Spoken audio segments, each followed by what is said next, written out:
Hello and welcome back. In this lecture, we are going to talk about enum type in Java. And before we start talking about enum, I want to show you what enum is intended to replace. In programming, you'll often have variables which can only take specific values that represent specific things. So let's take an example of that. I'll type in color.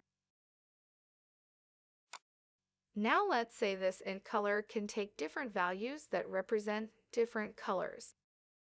I could declare particular integer values that this variable could then take. I'll say here public static final int red equals 1, and then public static final int green equals 2, and so on. Let's also say public static final int blue equals 3.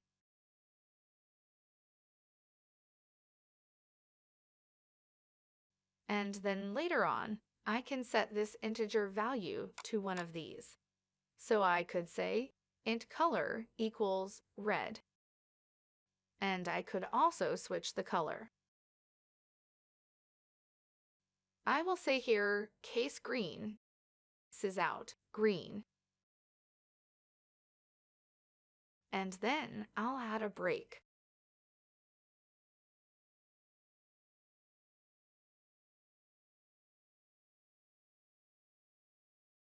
Now there's an issue with this. And the issue is that I only want it to represent a fixed set of values. I've only defined 3 different possible colors to represent this scheme, but I could assign it any value, and it wouldn't be clear what it would mean in this case. And I would really like to restrict colors to just these particular values, because it is very common to have a variable that you want to represent different members of a fixed set of values. If we run this, we'll get red. Another issue with it is that you can't tell just by looking at this what you're meant to set it equal to. You have to know that this exists as well. So if I was passing int color as an argument to a method, I might not know that these constants exist, and I really wouldn't know what to do with it. Thus, we want a special type that can be set to only represent certain members of a fixed set of values, and that's what enum does. Enum stands for enumerated, and if you enumerate something, you count through it. And the enum type represents some fixed set of values, although not in any particular order. So let's take a look at it. The syntax for creating enums is just like the syntax for creating classes or interfaces. You can also right-click and go to New Enum. Let's give it a name. I'll call it Color and click Finish. Then if we look at syntax here, we do not have public class. We have public enum. And now what we can do with this is I can type red, green, blue, separated by commas. And now if I go back to my main application here, I don't need these constants anymore.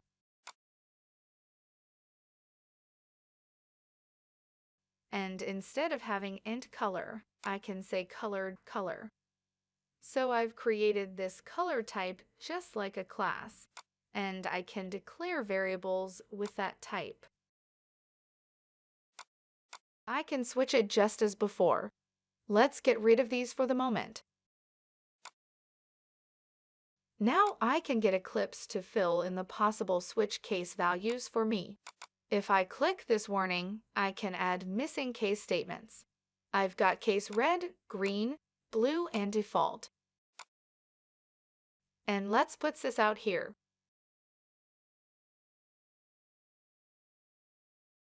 Sysout green, and let's say sysout blue.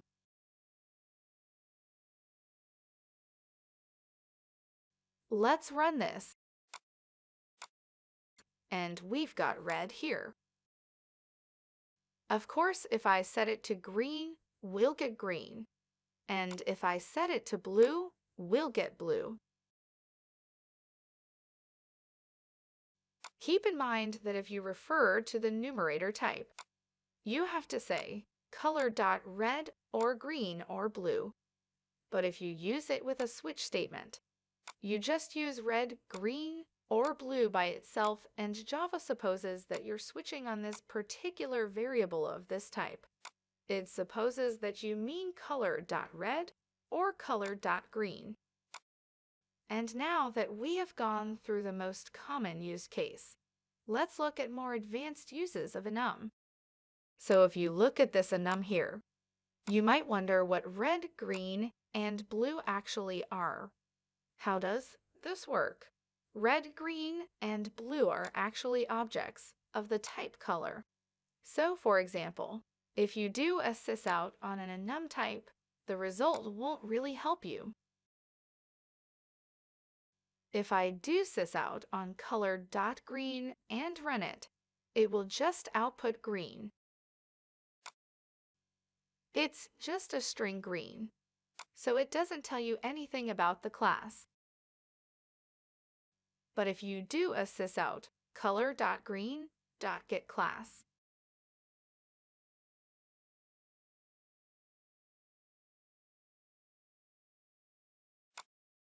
and if I run it, we can see that the class is color. So these are actually objects of the type color. I could also do a sysout and say color.green, let's say instance of color.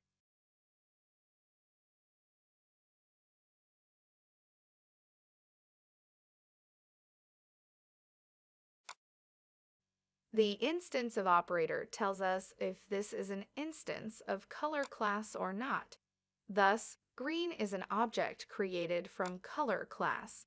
This should say true, and it actually does. I can also say instance of enum or Java-lang enum. If I run this, I get true again because objects of subclasses are instances of superclasses. So that is how enum works. Now let's take a look at different things that you can do with enum. First, you have to remember to close this list here with a semicolon. Now, let's give this enum type a constructor, and you can give it methods as well. Let's say here, color and put the brackets in. Now you might think, why would you want to give this enum type a constructor? Well, the answer is you could pass parameters here. So let's say, for example, string meaning. I could pass in whatever parameters I want. And now each of these color objects must be instantiated with a meaning because I've only got one constructor here, and it expects a meaning.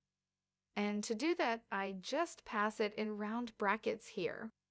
You cannot use the new keyword with enum, but these are objects and you can pass values right here. Let's say red's meaning is passion, and green's meaning is health. And blue stands for calm, let's say. So whatever parameters you declare here, you can then pass them here. You can also give your enum type instance data. For example, let's say private string meaning. And then just as you would normally do in a class, you can say this.meaning equals meaning.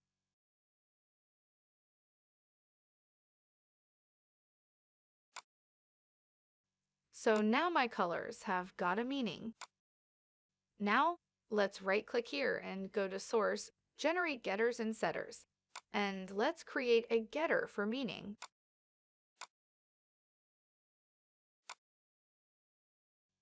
So, public string get meaning returns meaning. And now, I can do things like sysoutcolor.red.getMeaning,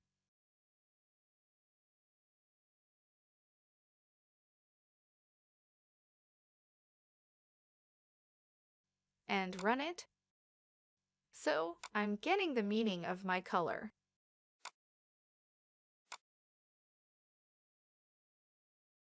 You can also override to string here.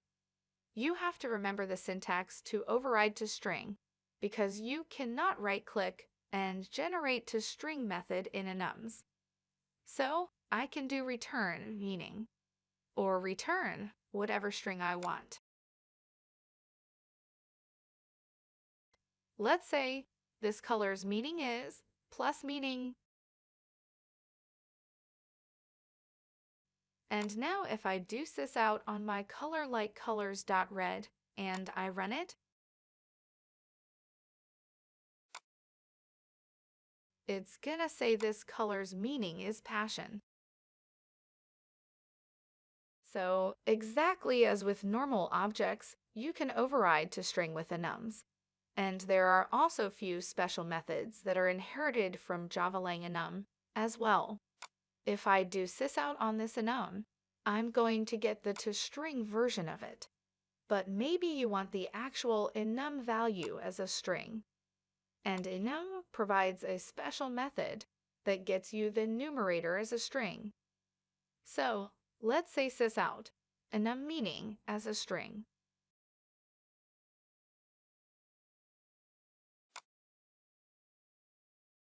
Plus color.red.name. If I run it, the actual name of the enum is red in uppercase, and that gets me this value here. And that's useful, for example, if you want to save an enum constant to a database. And you can also do the reverse with the value of method. So I'm gonna say here color1 equals color.value of, let's say, red.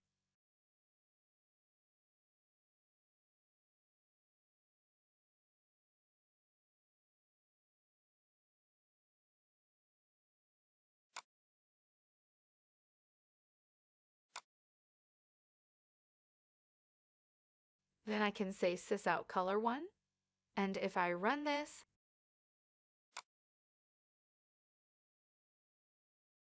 then you see here, this color's meaning is passion.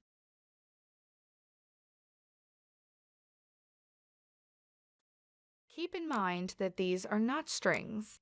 These are special objects, and we refer to them as enum constants. However, I can turn them into a string using name method.